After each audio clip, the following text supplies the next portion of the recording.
in clean energy and advanced manufacturing tax credits. My name again is Dale Wayhill. I'm the Genesee County Commissioner for the 8th District. Happy to be with you. One of the Board of Commissioners' 4 major priorities is to promote health, safety, and livable communities throughout Genesee County. One way we can achieve this is through environmental stewardship and the promotion of clean energy industries. Just this past year, the Board of Commissioners entered into a partnership with the Genesee County Land Bank and the Treasurer's Office to purchase the former McDonald Dairy site just adjacent to I-475, right over here, using delinquent tax funds. Some of you may have passed it on your way here this morning. This site has been raised and is now being prepped to become a state-of-the-art recycling and education center for the residents of our community. The center will provide a centralized location for drop-off of recyclable materials, including household hazardous materials, a service that we have been providing on a one-off basis throughout the year, maybe 6 times, through our Metropolitan Planning Commission. It's always in high demand. Once this is set up, people will be able to go to this recycling and education center 365 days a year, more or less, instead of having to rely on 1 out of 6 days each year. Initiatives like this are vital to our economic revival and sustainability. Genesee County has long been at the forefront of clean energy transportation. Throughout our community, residents are making use of a public transportation system recognized as one of the most environmentally friendly in the United States. The Mass Transportation Authority, or as we like to call it, MTA, which operates bus routes across the nation, replaced its last diesel-powered buses as part of a shift to a fleet powered by hydrogen and alternative fuels. These publicly funded initiatives have firmly established Genesee County as a leader in clean energy transportation. In the past few years, the federal government has invested heavily in numerous green initiatives, allowing many industries to flourish while also being better stewards of the environment. Genesee County aspires to take a leadership role in the creation and expansion of environmentally friendly manufacturing, which will provide the next generation with good-paying jobs, very much like the jobs that General Motors began decades and decades ago and produced the American middle class. Companies like Victory Packaging began operations recently about a mile north of here at the Flint Commerce site, which Mr. Younger mentioned. This company, in addition to places like Nanograph, which both of our previous speakers mentioned, global leader in sustainable packaging and development, reuse and recycled materials. Its neighbor at the Flint Commerce Center, another company called Bunzl Distribution, is an international distribution and outsourcing corporation that has committed itself to net zero emissions by no later than 2050. As new manufacturing facilities come to Genesee County, they bring with them a wide range of employment opportunities, matching our diverse workforce. Let me just repeat and underline something that my colleagues mentioned before I conclude. As I mentioned up above, a continued commitment from our federal government is crucial to making things happen locally. That partnership, those investments are necessary. We would like our federal congressional delegation to do whatever they can to make sure that those federal commitments continue into the future, producing jobs and economic development for the people who need it the most. So I just want to say I'm grateful for the folks behind me, and you're about to hear from one of our education leaders, higher education leaders in this community for over 100 years, who's at the forefront of that piece of the puzzle. I'm really pleased to introduce the Vice President for Academics, Student Services, and Workforce Development at Mott Community College, Mr. Robert Matthews.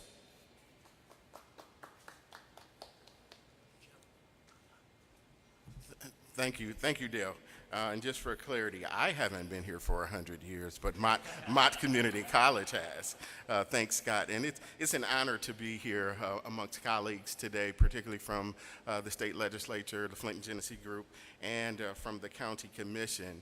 I am Robert Matthews from Mott Community College, serve as Vice President for Student Academic and Workforce Success. And so often when we have these conversations, folks are wondering, Companies are wondering how they identify and find the talent that they'll need to be successful. And residents are often wondering, how do I get access to these opportunities? And so I'm here to share with you that Mott Community College is poised to stand in that gap to make sure that residents can access opportunities and companies can have the talent that they need. And so we can help residents get the skills and the credentials to career paths in the clean energy industry. Many of these jobs are very high-paying jobs with good wages that do not require a 4-year degree.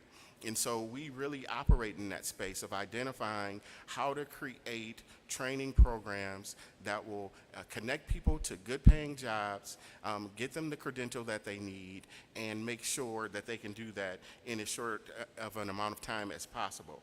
And so for those who might be just getting started or have an interest in clean energy, we offer an energy industry fundamentals program and certification. That's a very great start. There's also courses that will introduce individuals to renewable energies. For those who are moving a little further, advanced in the career, we have opportunities like those with Consumers Energy, where we are working with them on an electrical line worker pre-apprenticeship program that individuals can complete that pre-apprenticeship component with us right here at Mott in Flint. And those who are moving a little further advanced in their careers might consider programs that we offer in electrical or electronics technology, welding, robotics, and or mechatronics. We are in a unique position right now. I'm very fortunate that we had an investor a few years ago who has actually left funds with us at the college to provide scholarships for students who have interest in renewable energies. And so that fund exists right here at Mott Community College in Flint, in Genesee County today. And so lastly, I would share with you that we also, as my colleagues have shared, would urge our state and federal delegation to support critical investments that are necessary to support job creation and growth in clean energy and advanced manufacturing. And I think I'm going to pass it back to Scott. Thank you. All right.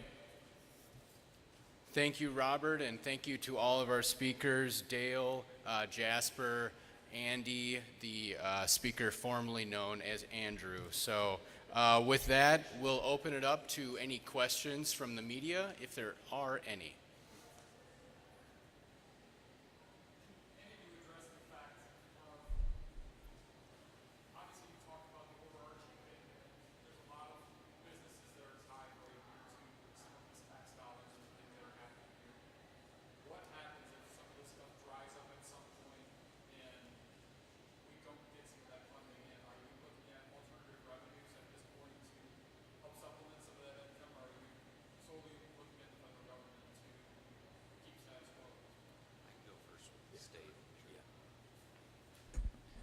So it's definitely a concern at the state level. About 42% of the state's budget is federal dollars. And so anytime there's talk about cuts at the federal level, that has huge impact. It has a huge impact on what we're doing in Lansing. From my interactions with the business community, one of the things, and you see it with what's gone on with the stock market, the most important thing that the business community needs is consistency. They need to be able to see around the corner. So from my conversations with folks who, whether they're working in clean energy, whether they're in any other sector of the economy, that's been the biggest frustration, is the inconsistency and the lack of clarity in terms of what's going to happen to these grants. If the federal government was able to say, hey, the grants from the last administration are going to be paid out, where our bond is our word is our bond, they could then start to adapt of what happens afterwards. But I've talked to plenty of businesses and nonprofits who are relying on grants, who they signed on the dotted line and are now worried about that. So if the federal government wants to move in a different direction, that is their right. What I'm more worried about in the short term are those folks who had agreements, and how do we backfill that?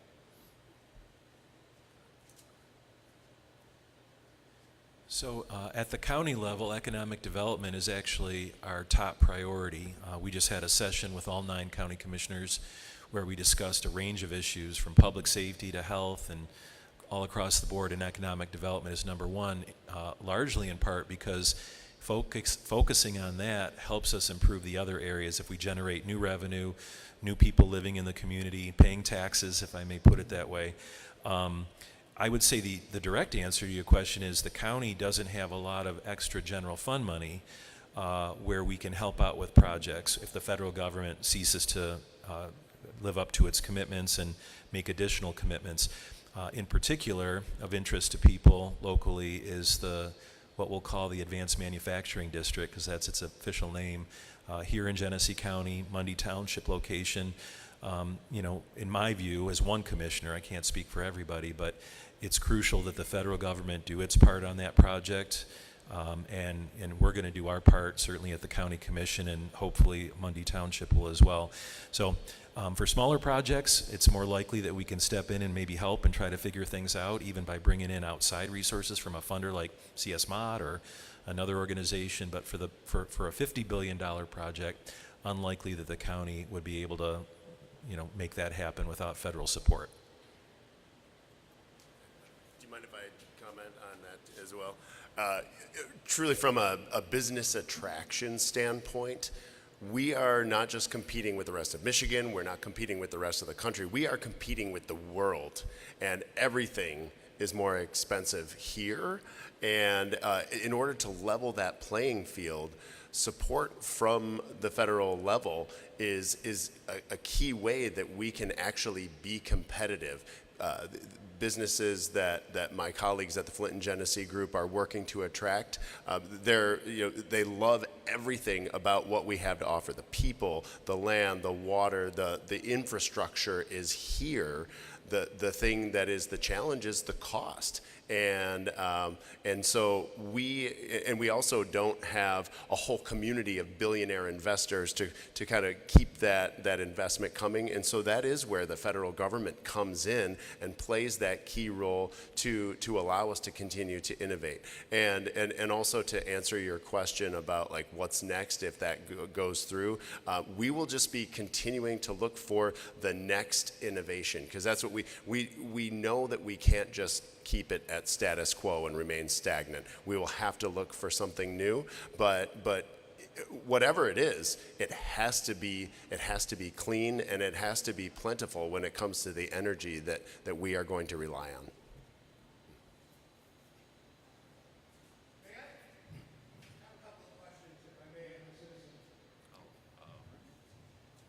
I want to know what type of green energies you guys are trying to do. Are you trying to do more wind and solar, and how are you going to reconcile the need for the materials, cobalt and stuff coming from third world countries, and how are you going to reconcile their rights as individuals and mining all that stuff at slave wages?